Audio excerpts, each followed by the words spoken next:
10. Vamos a leer capítulo 10, por favor, versículo 1 en adelante. Dice la palabra de Dios: había en Cesarea un hombre llamado Cornelio, centurión de la compañía llamada La Italiana, piadoso y temeroso ¿de quién? Con toda su casa, y que hacía muchas limosnas al pueblo y oraba a Dios siempre. Interesante.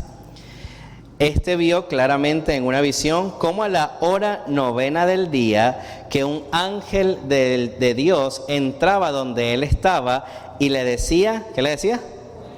Cornelio. Él mirando fijamente y atemorizado, dijo: ¿qué es, Señor? Y le dijo: tus oraciones y tus limosnas han subido, y mira esto que interesante, para memoria delante de Dios. Hoy día vamos a estar hablando de este personaje muy interesante que va a abrir las puertas que nunca se habían abierto. Que va a romper barreras que hasta ese momento existían, hasta ese momento estaban allí presentes, y Dios va a utilizar a alguien que va a tener autoridad impuesta por el mismo Señor para que esa barrera pueda romperse, para que esas puertas pudieran abrirse. Y quiero que usted pueda seguirme en esta historia muy interesante acerca de Cornelio. Vamos a orar en esta noche y pedirle a Dios dirección para cada uno de nosotros. Amado Padre, gracias por este día, gracias por permitirnos poder estar en tu casa el día de hoy. Ayúdanos a poder aprender un poco de tu palabra en esta noche. Háblanos, por favor, por medio de ella. Permite, Señor, que podamos ser retados, desafiados, pero sobre todo que podamos practicar todo lo que hemos aprendido, todo lo que ha sido enseñado, Señor, y que cada oración que hemos visto podamos imitar el carácter de cada personaje. Ayúdanos con esta oración también y que sea de aprendizaje para cada uno de nosotros. En el nombre de Jesús dejamos estas cosas con acción de gracias. Amén y amén. Yo creo que usted me ayude, si usted ha leído el libro de Hechos, quiero que usted me vaya ayudando, por favor, desde el capítulo 1 hasta el capítulo que estamos viendo, más o menos acontecimientos que usted se acuerde, ¿sí? Hechos capítulo 1, ¿cuál es el acontecimiento más relevante? La ascensión de Cristo Jesús. Muy bien, habían pasado exactamente unos 40 días después de su resurrección, y entonces en Hechos capítulo 1 Jesucristo va a ascender a los cielos, y luego antes de ascender, les dice: yo les voy a prometer algo, va a venir alguien que les va a dar poder. ¿Quién era ese? El Espíritu Santo. Si recuerdas el versículo, el Espíritu Santo va a venir sobre ustedes, les va a dar poder, me seréis testigos en Jerusalén y hasta lo último, siempre confunden Judea, Samaria, toda Samaria, ¿cuál será? Bueno, lea el versículo atrás y ahí ya sabe dónde va el toda. Pero entonces Dios le da ese mandato en el capítulo 1. Capítulo 2, pues otro evento bien especial, bien importante. ¿Cuál será? Capítulo 2. La venida del Espíritu Santo, el día de Pentecostés. 50 días después, 10 días después que Jesucristo asciende, viene esta fiesta muy importante para los judíos, pero se congrega un evento bien especial donde Pedro, por cierto, en medio de esos 40 días, no se sabe en cuál de esos días, tuvo la restauración con el Señor Jesucristo, el famoso pasaje de me amas, pero vemos a un Pedro distinto en el capítulo 2, donde da un poderoso mensaje, donde da un discurso increíble. ¿Y cuántas personas son salvas? Más de 3,000 personas. Sabíamos que no podían contar, o no se contaban en ese momento las demás, pero probablemente, o los historiadores nos dicen que alrededor de unas 9,000 personas muy probablemente estuvieron allí en ese tiempo, y todo lo que obviamente eso sucedió. Y luego entramos en el capítulo 3, donde ocurre uno de los milagros, otro de los milagros más especiales, donde está Pedro, que cura ¿a quién? ¿Se acuerdan? Ahí, en la puerta de la Hermosa, cura a un cojo, y ahí entonces eso es motivo de persecución. Comienzan a perseguirlo, capítulo 4, lo meten preso, a Juan también, y bueno, hay un desastre allí. Hay una oración especial también en el capítulo 4, donde dice que oraron, la iglesia ora, y dice la palabra de Dios que ¿qué ocurrió? Tembló, ¿sí? En el lugar. Así que probablemente ese temblor hubo una iglesia, no, nada de eso. Pero ocurre eso. Luego capítulo siguientes está la elección de los diáconos, ¿sí lo recuerda? Y hubo un diácono muy especial, lleno del Espíritu Santo, un varón lleno de fe, un varón que se va a convertir en el primer mártir cristiano. ¿Sí recuerda quién era? Esteban, que ocurre un milagro poderosísimo. Ve, ¿verdad que sí? Los cielos abiertos y todo esto que ocurre. Pero ahí está Esteban. Entonces ya comienza la persecución, comienza a matar tanta gente. Hechos capítulo 6, Hechos capítulo 7 es Esteban. Hechos capítulo 8 vemos ¿cómo se llama? Saulo de Tarso, allí persiguiendo a los cristianos. Y luego Hechos capítulo 9, ese mismo Saulo rumbo a Damasco. ¿Qué sucede? Su conversión. Y hace dos preguntas que usted y yo deberíamos haber hecho. Espero que la primera ya usted la haya hecho. Y era: ¿quién eres, Señor? Si usted todavía no ha hecho esa pregunta, entonces usted necesita saber quién es su Dios y ser salvo. Pero la segunda pregunta, espero que muchos también la hayan hecho, pero si usted no la ha hecho, hoy es día que usted también la puede hacer. Y él dijo: ¿qué quieres que yo haga? ¿Ya usted sabe qué quiere que Dios, ya usted sabe qué quiere Dios que usted haga? Si todavía no sabe, pues comience hoy a orar y decirle: Señor, ¿qué quieres que yo haga? Señor, ¿qué quieres que yo haga? Porque Dios quiere que usted y yo hagamos algo. La gran pregunta es: ¿y usted quiere? ¿Usted sabe? Pues póngase siempre a la orden de Dios para saber realmente qué es lo que Dios quiere para su vida. Y luego el Evangelio, me salté el capítulo 8, que había algo muy importante, que era el Evangelio llegando a Samaria. ¿Sí recuerdas? El Evangelio llega a Samaria a través de Felipe. Felipe evangeliza en Samaria y luego es trasladado hacia un hombre que le va a predicar también, o le va a explicar, mejor dicho, las Escrituras. ¿Sí recuerdas quién era ese hombre? El eunuco, ¿sí? El etíope. Y ahí explica de una manera increíble. Sé que el Evangelio ya no está en Jerusalén, sino que también está en Samaria, y así comienza a expandirse y comienza a llegar ahora la primera vez, la primera puerta que se abre en el capítulo 10 con este hombre llamado Cornelio. Es el primer gentil, es la primera vez que el Evangelio va a llegar a un gentil como él para poder expandir lo que venía. Y luego de eso viene un capítulo 11 lleno de gente también gentil, donde nace una iglesia y donde por primera vez a los discípulos se les llama cristianos. ¿Y dónde sucedió eso? En Antioquía. Cuando usted lee, ya no es nuestro tema, pero cuando usted salta al capítulo 12, hay como un stop. El Evangelio se está expandiendo. Dios está multiplicando discípulos, está multiplicando un montón de gente. Y luego llega el capítulo 12 y dice: y Herodes mató a Jacobo a espada. Cuando algo está pasando bueno, mi querido hermano, y que Dios está obrando y que Dios está haciendo algo, el enemigo no está contento. Y el enemigo va a querer detener la obra. Así que antes de un 13 antes de un 13 de Hechos, que son los primeros misioneros, antes de un 13 de Hechos, es la primera vez que una iglesia va a enviar misioneros por todos los lugares. Antes de ese 13 ocurrió un 12, donde Herodes quería acabar con el cristianismo. Utilizó a los primeros líderes, Jacobo, y luego quiso meter preso a Pedro, lo metió preso y era para matarlo de una vez. Si lo recuerdas, Hechos capítulo 12, pero me encanta cuando dice Hechos 12:5, pero la iglesia hacía oración sin cesar por Pedro. Hermanos, es que cuando la iglesia ora, el cielo responde. Y usted sabe la historia del capítulo 12, Pedro sale por la puerta grande, pasa la primera guardia, la segunda guardia, y por primera vez hay una puerta con sensores automáticos. Cuando él pasa ya en la puerta hacia la calle, dice que las puertas se abrieron solas. Y el ángel lo deja ahí en la calle. Alguien siempre dijo: pero ¿por qué el ángel no hizo el milagro completo? ¿Por qué lo dejó en la calle y no en la casa de María, verdad? La madre de Juan Marcos. No, porque Dios va a hacer lo que tú y yo no podemos hacer. Pedro podía correr, caminar, claro.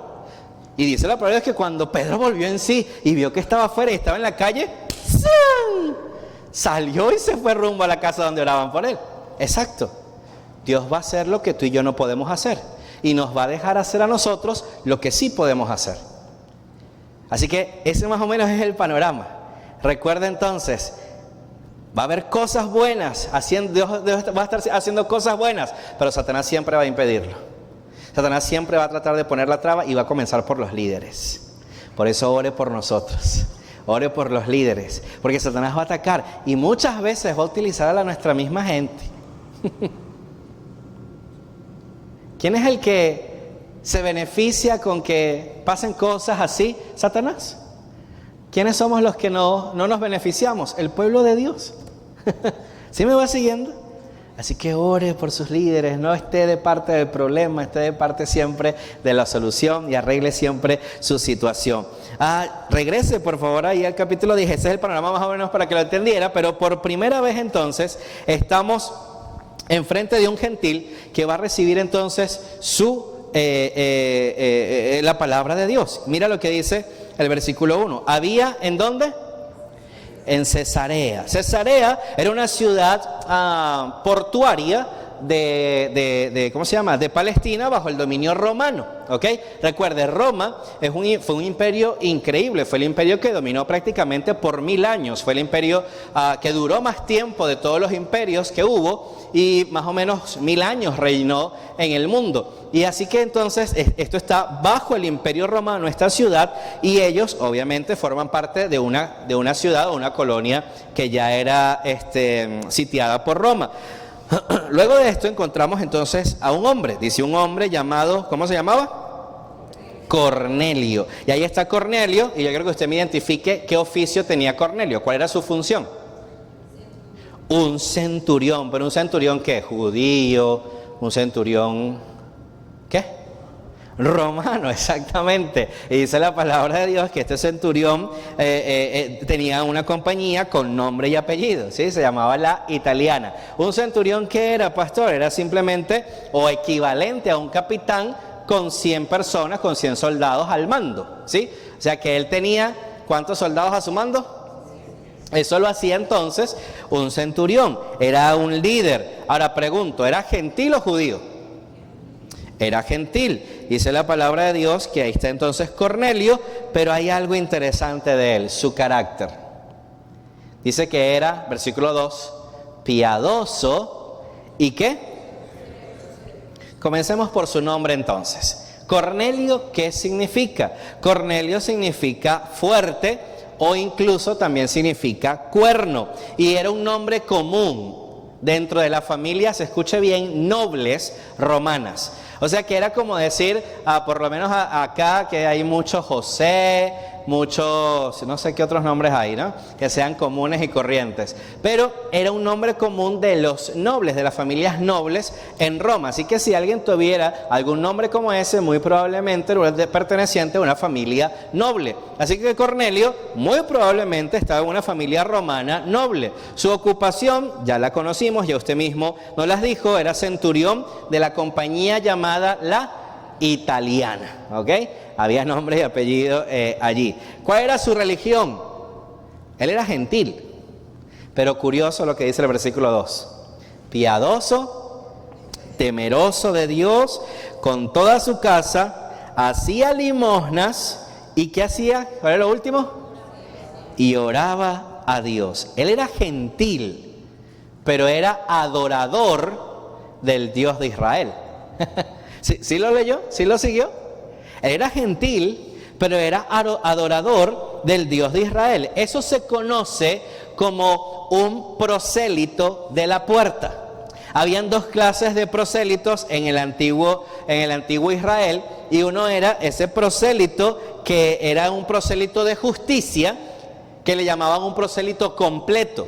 El prosélito completo era una persona que se circuncidaba, que guardaba la ley de Moisés, que se integraba formalmente al pueblo judío y que por supuesto era aceptado como un judío legal. Eso era un prosélito completo, eso era un prosélito de justicia. Pero estaba el prosélito de puerta, que era un prosélito o una persona temerosa de Dios, pero que no se había circuncidado, que no se circuncidaba. Que no, ¿cómo se llama? No había sido aceptado por los judíos legalmente. Pero ¿qué hacía? Adoraba al Dios de Israel. Guardaba principios morales y religiosos básicos. Y los menciona lo que hacía Cornelio. ¿Sí los acabas de leer? Dice que daba limosnas al pueblo. Y eso era parte de los principios o de la religión judía, la limosna y el monoteísmo. El monoteísmo era un solo Dios, creemos en este Dios. Y por eso justamente él menciona temeroso de Dios y que oraba a Dios. Son las dos características que menciona justamente a Dios. Y eso a él lo convertía entonces en un prosélito de la puerta. Pastor, ¿qué significa prosélito? No lo mencioné. Significa uno que ha llegado o un extranjero que se une, ¿sí? Entonces en este caso es un gentil, un extranjero, uno que ha llegado a, o uno que se une a, en este caso, a los judíos. Y si te unías a los judíos como un prosélito completo, te circuncidabas, guardabas todas las leyes completas y por supuesto eras aceptado por ley con los judíos. Pero Cornelio entonces no era un prosélito completo, sino que era un prosélito de puerta, ¿ok? Temeroso de Dios, que guardaba los rituales y todas las cosas que eso significaba. Así que no era judío, pero tampoco era pagano. Estaba en una zona, vamos a identificarlo, en una zona intermedia, ¿sí? Ni me voy para allá, para el extremo, o me hago judío, ni tampoco soy pagano, no me metan allí. Estoy en la zona intermedia, estoy mostrando fe sincera, sin haber cruzado al judío, o al judaísmo, mejor dicho, legalista, ¿sí? Yo estoy aquí, estoy en esta zona, no he llegado a otro lugar. Ahora, la gran pregunta es, pastor, ¿y cómo llega el mensaje a Cornelio? Pues la única manera de poder entender esto es que el corazón de Cornelio ya estaba preparado para esto. Recuerda, piadoso, temeroso. Dios está dándonos las características de este gentil, un prosélito de puerta, pero es un gentil igual. Y dice, era piadoso y era temeroso. Curioso, no era parte del pueblo de Israel, no era parte del pueblo del pacto, pero su fe, sus limosnas y su oración dicen que habían subido, el versículo 4, para hacer un memorial. Tu oración ha sido un memorial, como memorial delante de ¿quién? De Dios. Su oración. Curioso ese aspecto y lo vamos a checar en unos minutos. Su vida entonces mostraba señales de un hombre que está en búsqueda de la verdad. De un hombre que está en búsqueda de Dios, de un hombre que está en búsqueda en una búsqueda espiritual sincera, honesta. Pero no es ni judío ni pagano. Así que, hermano, su corazón ya estaba preparado. Probablemente no era la primera vez que Cornelio estaba orando, y no era la primera vez. Dice que, ¿cómo se llama? Oraba a Dios cuando se acordaba. ¿Cuándo dice? Entonces estaba más que preparado su corazón, solo faltaba un ingrediente, y era Pedro que le explicara lo que necesitaba explicarle. Así que, hermano, mira, esto nunca había pasado, esto nunca había ocurrido. Dios no esperó que Cornelio se hiciera judío para mostrarle la verdad. ¿Sí lo seguiste? Dios no esperó que él fuera judío, que se hiciera judío, no, sino que abrió una nueva etapa de la redención. Era lo que Dios quería, el evangelio para todo el mundo, no solamente a judíos, sino también ahora a gentiles, y él comienza a abrir la puerta, esta nueva etapa redentora, la inclusión de los gentiles directamente en la gracia. Y esa oración que hizo Cornelio rompió las barreras de que solamente era para judíos. Y qué curioso, comenzó con un líder de 100, un líder de su casa, porque dice que no solamente era él, dice que los de ¿qué? Los de su casa. ¿Cómo era su carácter? Piadoso, temeroso, generoso, algo que nos falta mucho a nosotros, y constante en la oración. Pastor, pero si era gentil y Cornelio era así, ¿Qué significa que oraba entonces a Dios siempre? ¿Qué significa realmente entonces que Cornelio oraba siempre? Bueno, la expresión griega que utiliza aquí para la expresión y oraba a Dios quiere decir literalmente dirigirse a Dios con devoción, clamar con reverencia constante. Uy, cuánta falta nos hace eso. Constante, constante. No era una oración religiosa como el judío. Era una oración, hermano, intencional. Era una oración fiel. Era una oración genuina. ¿Y cuánta falta nos hace a nosotros oraciones genuinas? Oraciones fieles. Oraciones constantes, mi querido hermano. Si su oración va a romper una barrera, tiene que ser una oración fiel. Una oración genuina. Una oración constante. Dice la palabra de Dios que Cornelio oraba siempre. ¿Y cuál fue el resultado de orar siempre? ¿Cuál fue el resultado de orar genuinamente? ¿Cuál fue el resultado de orar fielmente? ¿Cuál fue el resultado de que su oración fuera intencional, fuera genuina? Versículo 4. Él, mirando fijamente y atemorizado, dijo: ¿qué es, Señor? Y le dijo: tus oraciones y tus limosnas han subido para memoria. Ay, ay, ay. Subir a memoria significa, o lo que está diciendo, tus oraciones han subido para memoria delante de Dios, pues significa que Dios está interviniendo en el momento señalado. El escritor está diciendo, tu oración, Dios la está respondiendo en el momento señalado, pero fue una oración fiel, fue una oración constante, fue una oración genuina. Y a veces pensamos, Señor, contéstame ya. No, ya va. Tranquilo, yo te voy a contestar en el momento señalado. Dios no había respondido todavía, pero ya había escuchado. ¿Sí me va siguiendo? Dios escucha nuestras oraciones, hermanos. Pero practique la oración como lo hizo Cornelio. Y era gentil. Hermano, hay a veces momentos en que los mundanos nos enseñan a nosotros. ¿Sabes que hay mundanos que diezman? Son mundanos. Y a veces usted ni en el diezmo cree. Por no dar. Dice, bueno, pero ¿cuánto? Si, ¿diezma o no diezma? No, yo no creo en el diezmo, pero ¿das? Bueno, ahí a veces. Una ofrendita. Yo no me meto en ese tema ahorita. Ahorita en octubre me meto en ese tema. Comenzaremos una serie del dar, pero los domingos, para que todos escuchen, ¿verdad?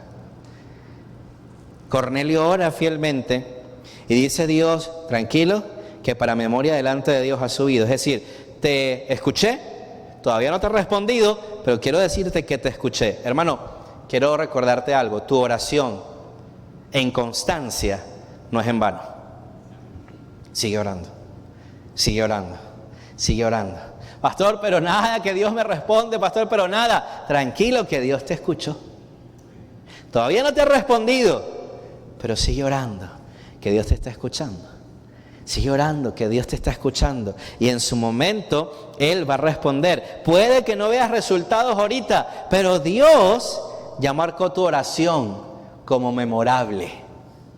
¿Sí? Así como lo acaba de decir allí con Cornelio, para memoria delante de Dios, tranquilo. Yo te escuché, todavía no te respondo, pero yo te escuché. ¿Sí me va siguiendo? Es como el testimonio de un joven que escuché hace muchos años atrás, como 5 o 4 años atrás. Y él decía en una conferencia que él estaba orando muchos años por la salvación de su padre. Y él confesaba en esa conferencia que pasaron muchos años, él pasó muchos años orando por su padre, hasta que un día dijo, no oro más por mi papá, por la salvación de mi papá. No oro más. Dios no me ha respondido eso. Dios como que se olvidó. Y luego dice, hermanos, el día que dejé de insistir, o que dije, ya no más, su padre abrió una Biblia que encontró en la basura. Y esa Biblia, en Juan capítulo 3, versículo 17, Ese versículo fue el que al papá le abrió los ojos y lo llevó a Cristo Jesús. Y él daba el testimonio de eso y ya su papá estaba justamente ahí con él. Y hermano, era increíble. A veces no es en el momento que nosotros queremos. Siempre será en el momento que Dios quiere. Y él nos decía, no hagas lo que yo hice. Dejé de orar. Y probablemente Dios le dio la salvación a mi papá para recordarme a mí que yo tenía que haber seguido orando. Que yo tenía que haber seguido orando. Así que hermano, le animo, no deje de orar. Siga fiel orando, porque Dios hace memoria de esa oración. Él escuchó. Probablemente no ha respondido, pero él escuchó. Vaya por favor al versículo 28 del capítulo 10. Dice la palabra de Dios, versículo 28, y les dijo, vosotros sabéis cuán abominable es para un varón judío juntarse o acercarse a ¿quién dice? A un extranjero. Pero a mí me ha mostrado Dios que a ningún hombre llame común, ¿o qué dice? O inmundo. Está hablando Pedrito. Y mira lo que él está diciendo. Hey, mira, es abominable juntarme con Cornelio y con gente como él para un judío. Pero la oración que rompió las barreras es esta.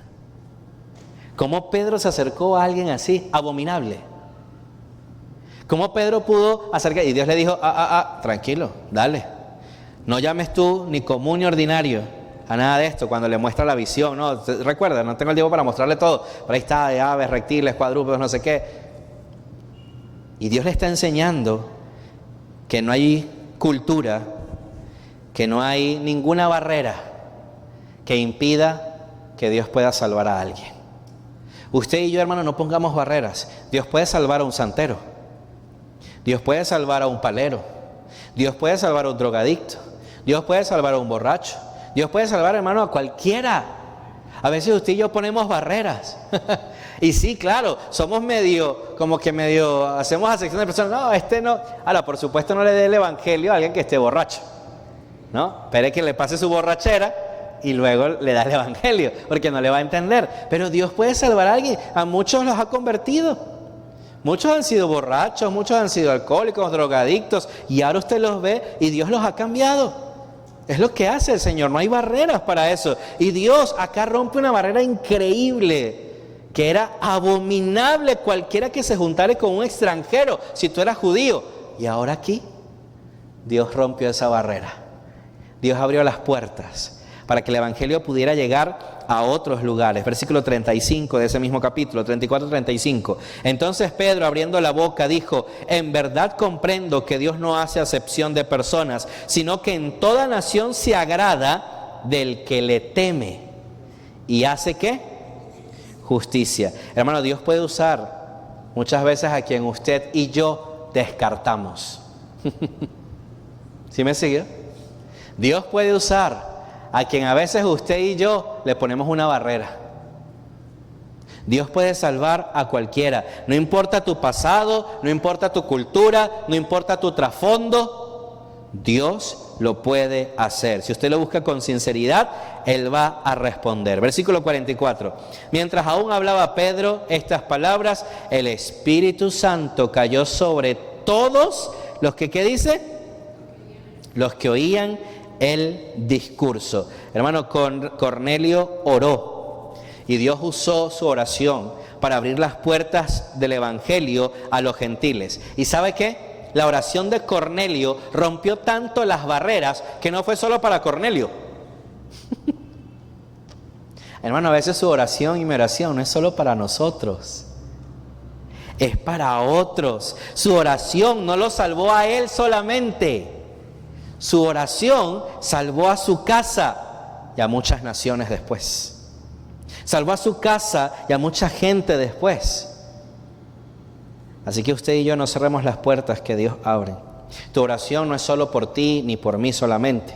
Tu oración y mi oración está formando una cadena probablemente generacional. Si no hubiese sido, muchos tienen ese testimonio, si no hubiese sido por la abuelita, si no hubiese sido por la tía no sé qué, si no hubiese sido por mi mamá, si no hubiese sido por... Y todo comienza con alguien que justamente predicó, enseñó lo que Dios quería para esa persona. Cornelio era un soldado del imperio. ¿Cuál fue el imperio que crucificó a Jesús? El romano. Él era de allí. Qué curioso. Sin embargo, la gracia de Dios alcanzó incluso a sus enemigos. Qué curioso que otro soldado romano también estuvo cerca. ¿Sí lo recuerda? Estuvo cerca de la cruz y reconoció que Él era el Cristo. Otro soldado del imperio romano.